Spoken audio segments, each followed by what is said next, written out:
Halo semuanya, selamat datang kembali di channel ini. Jumpa lagi dengan saya Vicky Himpong. Semoga kalian semuanya selalu dalam keadaan yang sehat. Kita akan sama-sama menyaksikan berita politik yang menjadi perbincangan hangat di tengah netizen hari ini. Ada beberapa video yang saya pilih yang menarik untuk kalian simak bersama-sama. Salah satunya adalah yang paling utama saya pilih adalah ini. Saling ancam. Astaga, Anies dan UAS terancam bakal dilaporkan pihak Zulhas ke polisi jika hal ini terjadi. Kita akan sama-sama lihat beritanya. Kalau menurut Anda Pak Zulkifli Hasan menista agama, silakan laporkan ke polisi. Begitu Anda laporkan ke polisi, laporan Anda akan kami contek.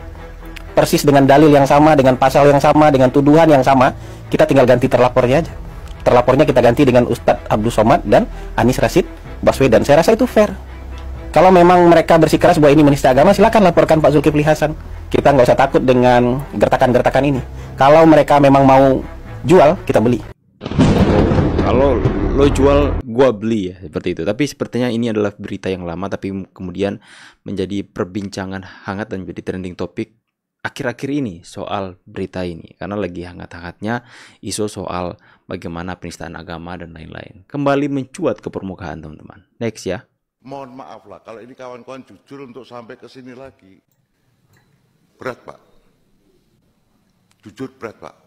Dan izin anggota Komisi 3 yang jumlahnya isinya 54 itu 21 gagal bertempur Pak. Tombak semua Pak. Kenapa? Karena mitranya tidak memberi aspirasi. Kita paham. Ya, itu Pak Trimedia itu sampai nangis-nangis tuh Pak. Tumbang. Kalau tumbang itu kayak raksasa, Pak Trimedia raksasa Pak. Tumbang berdegum, beb. Seluruh Senayan membicarakan. Anggota kita di Senayan ini, siapa yang tumbang, semua dimasukkan catatan. Dia termasuk catatan paling atas Pak. Top 10. Top 10 orang kuat tumbang, kan gitu Pak. Ada wakil ketua DPR kita, Pak Ludwig tumbang, masuk top 10 Pak.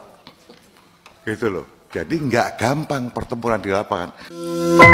Jadi ini adalah sebuah pernyataan dari Pak Bambang Pacul yang mengatakan bahwa banyak anggota Komisi 3 yang akan tumbang di pemilu nanti.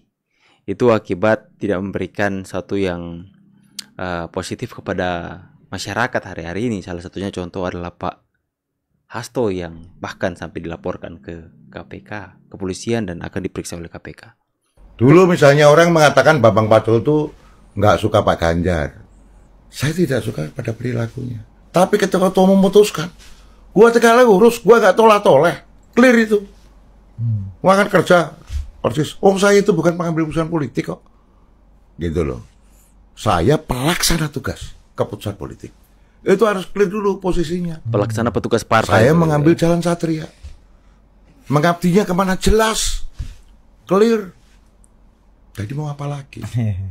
Kan gampang urutannya. Jadi gampang, nanti Bu Mega bersabda selesai. Bu Mega bersabda selesai semuanya. Residu-residunya di Pak Pacul masih ada? Oh enggak lah, udah selesai. Okay. Gitu loh. Nomor 1, sebagai politisi nggak boleh sakit hati. Karena di toko tidak ada yang jual hati. Gitu. Kalau kau di politisi suka sakit hati, maka kamu nanti ya susah hidupmu, Rugi sendiri. rugi sendiri. Nomor 1 di politisi itu, 1, tidak boleh sakit hati, nggak boleh dendam. Pokoknya yang hati ini harus dijaga semua. Karena tadi saya bilang, toko nggak jual hati. Duitmu banyak, kalau kau sakit hati, Jangan baperan ya. keropos nanti kamu punya tulang, osteoporosis. Nah, gitu loh. Jadi kalau Pak Pacul sakit hati sama Ganjar, wah kejauhan itu. Itu Anda merendahkan saya, merendahkan kepolitisian saya. Tetapi sekali lagi, menjadi politisi itu yang diukur adalah kebijakan politiknya. Itu yang paling utama. Bukan kemudian partai politik ya kebijakan politiknya kacau, jangan.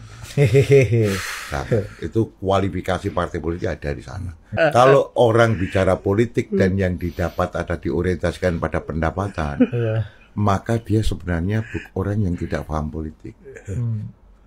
politik itu make power, bukan make money. Politik itu make power. Dari power yang didapat itulah kemudian diorientasikan ke apa? Kebijakan politiknya kemana? Politik kita mahal loh ketika elektoral. Gitu ada salah satu komentar dari netizen dalam video ini, dia mengatakan bahwa Pak Bambang Pacul aja nggak suka perilakunya Pak Ganjar, apalagi rakyat. Ya saya lebih suka Pak Bambang Pacul daripada Pak Ganjar ya. Tapi seperti Pak Bambang Pacul memberikan kode-kode kepada kita semua bahwa segala sesuatu itu kalau Bu Mega bersabda selesai semuanya. Makanya masyarakat memberikan perlawanan dengan tidak memilih calon yang diusung oleh calon presiden, diusung oleh PDIP, karena itu seperti sudah nggak mau lepas lagi soal petugas partai yang sudah melekat di partai itu. Seperti presiden atau pemimpin hanya menjadi boneka saja, itu adalah yang melekat di paradigma atau pemikiran masyarakat hari-hari ini, dan terbukti kan akhirnya masyarakat memilih Prabowo Gibran. 5 artis calon menteri di kabinet Prabowo Gibran. Yang pertama Ahmad Dhani, vokalis grup band Dewa 19 ini ternyata masuk jajaran kabinet Prabowo Gibran. Ia dipilih jadi juru bicara Prabowo. Yang kedua Raffi Ahmad, artis sekaligus presenter ini akan diprediksi sebagai Menteri Pariwisata dan Ekonomi Kreatif. Yang ketiga Erick Thohir, beliau diprediksi akan menjadi Menteri Olahraga di pemerintahan Prabowo Gibran. Yang keempat Ridwan Kamil, beliau diprediksi diangkat Prabowo sebagai Menteri Pendidikan. Dan yang kelima Agus Harimurti Yudhoyono, anak mantan Presiden ke-6 SBY ini akan diangkat Prabowo sebagai Menteri Pertahanan. Itulah 5 artis yang diprediksi diangkat jadi menteri oleh Pak Prabowo. Bagaimana? Di hal ini saya akan membahas salah satunya saja ya. Tapi klien semuanya itu saya setuju sih. Soal Pak Agus Yudhoyono, saya lebih setuju dengan langkah politiknya hari ini, yang dimana dia mulai mau untuk mengambil kepercayaan dari hal-hal yang tidak langsung presiden seperti yang kemarin langsung mau jadi presiden tanpa menunjukkan bahwa dia setia dalam perkara yang di bawah dari itu terlebih dahulu. Seperti Gibran, sebelum dia maju sebagai presiden, dia sudah menunjukkan bahwa dia bisa mengerjakan hal kecil yang dipercayakan kepadanya menjadi wali kota, dan dia mengerjakan dengan membuktikan bahwa dia bisa mengelola sebuah kota, dan dia siap untuk lebih dipercayakan dengan perkara yang lebih besar. Tapi Pak Agus hari ini sudah mulai masuk untuk membuktikan diri dengan perkara-perkara menteri-menteri seperti ini ya. Inilah dia, figur Bapak yang berikut ini. Ini sangat viral sekali Pak kemarin. Dulu sih 10, sekarang 0 tuh. Yes. Gak tahu itu Rocky ini ya. Kan Pak Ganjar ini korban dari PHP Jokowi, maka gagallah dia tuh. Makanya. Iya dong. Iya bang. Ya. Baik, terima kasih. Sebenarnya Pak Jokowi nggak beri PHP. Pak Jokowi pure mau mendukung Pak Ganjar, murni ingin mendukung Pak Ganjar. Cuman karena mungkin terlalu kemelinti, sudah merasa lebih besar dari Jokowi, sehingga Pak Ganjar berlaku seenaknya, seperti melakukan atau mengeluarkan statement untuk Israel datang ke tidak boleh bertanding di Indonesia, padahal itu masalah olahraga dan akhirnya nggak jadi Piala Dunia di Indonesia. Itu kan memancing kemarahan publik dan juga Pak Jokowi ya. Makanya jangan dulu kemelinti ya. Presiden dan Wakil Presiden terpilih Prabowo Subianto dan Gibran Raka Buming Raka bersantai bersama di Hambalang, Jawa Barat. Hambalang Pak. Prabowo dan Gibran bersantai sambil berbincang untuk bertukar pikiran. Gibran disambut langsung oleh Prabowo. Prabowo menyambut Gibran di ruang tamu ruang perpustakaan kediamannya. Prabowo juga mengabadikan 2 buah foto momen bertukar pikiran bersama Gibran dalam halaman resmi akun Instagramnya. Tapi sampai sekarang loh.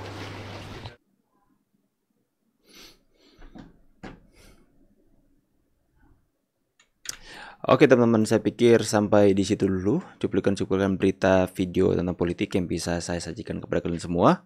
Semoga teman-teman semua bisa mendapatkan tambahan informasi tentang situasi berita politik hari ini. Dan jangan lupa buat teman-teman semua yang tidak mau ketinggalan berita-berita seperti ini, kalian bisa tekan tombol subscribe-nya, nyalakan notifikasi supaya kalian semua bisa menjadi orang yang pertama mendapatkan notifikasi jika saya upload video terbaru.